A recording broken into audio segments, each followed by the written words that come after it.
जाती, वो घृणा नहीं रहती है। इस तरह संतों के चरणों में झुकने से अपनी कुमति का विनाश होता है। और जीवन में दो ही रहती है, या तो कुमति रहेगी और या फिर सुमति रहेगी। और कुमति नहीं रहेगी तो सुमति तो रहेगी, और सुमति नहीं रहेगी तो कुमति रहेगी। अब झुकने से अगर कुमति चली गई तो फिर सुमति प्रकट होगी, अच्छी बुद्धि जागृत होगी। और अच्छी बुद्धि में एक सात्विक विचार प्रकट होंगे, और सात्विक विचार जीव को हमेशा शुभ कर्मों की तरफ खींचता है, धर्म परमार्थ की ओर खींचता है, भगवान की संतों की सत्संग की ओर भक्ति की ओर खींचता है। और जो जीव इन दिशा की ओर खींचेगा वो जरूर ही अपने कल्याण की धाम पर पहुंचेगा। इसलिए कहा, पाद सरोज धरा सिर में तब कुमति भाव नशा करके धोई विकार किया शुद्ध अंतस सरिता श्री मुख ना करके। तीर्थ तो केवल निमित्त पापों को धोता है। जो पाप अपनी जानकारी में हो, जैसे किसी से अनजान में कोई कारणवश कोई जीव मर गयो तो आपा 5 आदमी या घर का कोई भी कहवा रहे फलाने तीर्थ में जाया, तीर्थ में ना आया, उठे इतनों को कोई दान पुण्य करिया, तारा ये पाप को प्रायश्चित हो जाएगा, क्योंकि वो पाप अपनी जानकारी में है। मगर 5 पाप तो इंसान से रेगुलर होता है, चाहे वो संत हो और चाहे सामान्य प्राणी हो। अपन चलते फिरते जीव मरता है, भोजन पानी बनाते अग्नि में जीव मरता है, झाड़ू बुहारू करते जीव मरता, नहाते धोते जीव मरता है, अपना खेती बाड़ी करते कितने जीव मरते हैं। अपनी नित्य नैमित्तिक की क्रिया में भी 5 पाप तो हर प्राणी को लगता है।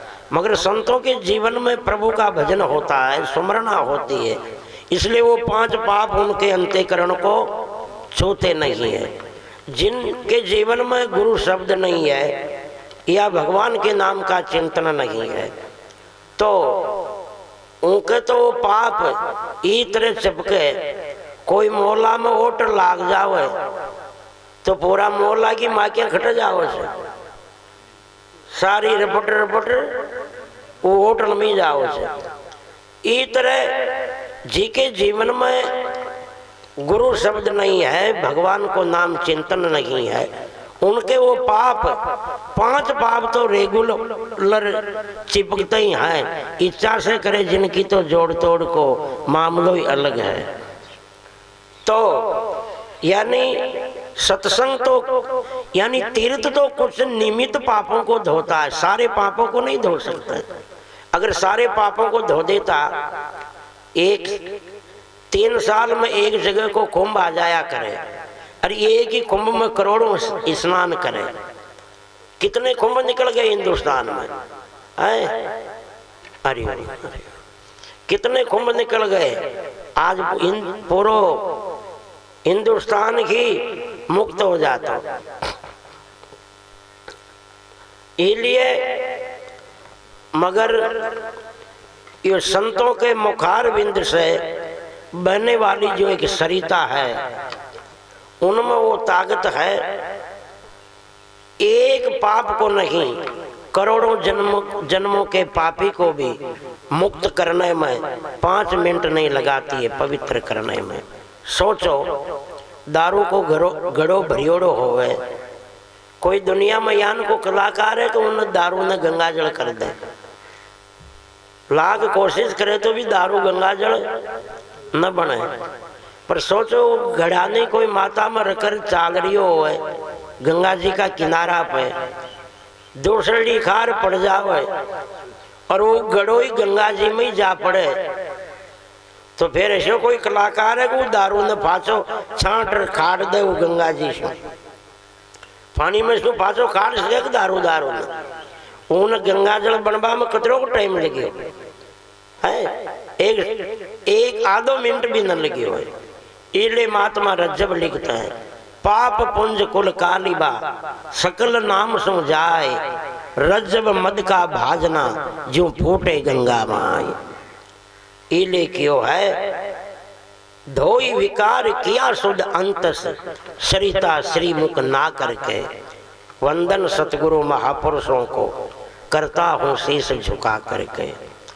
आवागमन के खेद मर्ज की उपचार औषधि ला करके, महापुरुष मुक्त में दे सबको, भव मुक्त बनो जन खा करके। ई जीव को संसार में भलो न तो बाप कर सके, न माँ कर सके, न औरत कर सके, न बाल बच्चे कर सके, न अपने सगे संबंधी रिश्तेदार कर सके, न अपने यार दोस्त कर सके। अगर यही कर देते जीव किसी जीव का भला, तो किसी को गुरु के संतों की जरूरत ही नहीं होती। और ऐसे नाते रिश्ते तो जीव के अनादि काल से अनंत करोड़ों बन चुके, मगर आदिन से खोइशों फोराई न होई है।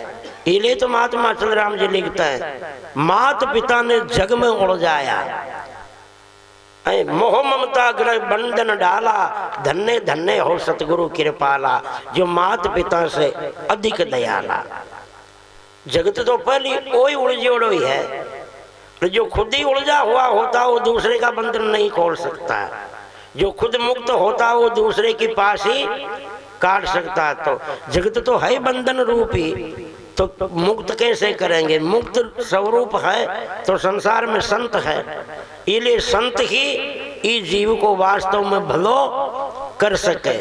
अगर परिवार कर दे तो कोई नाते रिश्तेदार कर देता, अगर कोई अपना पद जेग चेग पावर से हो जाता तो मेवाड़ महलों के ठोकर मार के मीरा को गुरु रविदास जी की शरण नहीं जाना पड़ता। कि अगर परिवार से संसारिक लोगों से कल्याण होता तो उज्जैन राजगद्दी के ठोकर मार के राजा भरतरी को गुरु गोरखनाथ के चरणों में नाक नहीं रगड़ने पड़ता। अगर परिवार से भला हो जाता तो माता मैना दे अपने 20 वर्ष के सुपुत्र राजा गोपी चंद को 16 रानियों को तलाक दिला करके गुरु जालंधर की शरण में नहीं भेजती। इसलिए कहा है कि जितना भी रिश्ता है संसार में सब स्वार्थ का है, कोई का भी हो। परमार्थ का रिश्ता है तो केवल गुरु का है, संतों का है। संतों के कोई स्वार्थ नहीं होता कि भाई यो चेलो बनी तो कोई चेलो बन जा तो कोई 6 महीना या 12 महीना की कोई दान की बोरिया तो खंदावे कौन गुरु जी के, कोई तनखा चालू करे कौन, कई बुढ़ापा में कमार देवे कौन, बेटा पोता शो तो या भी तो आस रहे अपन। गुरु को क्या आस है?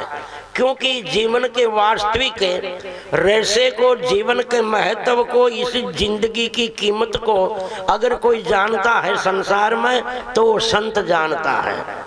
बाकी संसार लोग की प्राणी तो इतना की समझता है खा लो कमा लो मौज मस्ती कर लो और जियो और मर जाओ, कहीं करनो है, यही तो जमारो है। मगर संत जानते हैं कि ये जीव अनादि काल से भी भटकी रहा है, कोई भगवान की कृपा से मनुष्य जीवन मिला है और अब भी अगर ये समय चूक गया तो न जाने कितने करोड़ों जन्मों तक इसको अधोगति में भटकना होगा। ये देख करके संतों का हृदय भी जिस तरह धूप से घी पिघलता है, इसलिए संतों का हृदय द्रवित हो जाता है। अगर कोई जीव के जीवन का सुधार होता है तो संतों को भी अंदर शांति मिलती है कि मेरी बात को मान करके चलो इस जीव प्राणी का जीवन तो धन्य हुआ है। इसलिए कहा है सिर तीनों काल के संत बसो और चेतन भारती गुरु आकर के। आजकल लोगों में ये कल्पना अधिकतर जो गुरुमुखी बन वाला है या भक्त कहा वाला है, अधिकतर वह में भी आई बनी हुई है।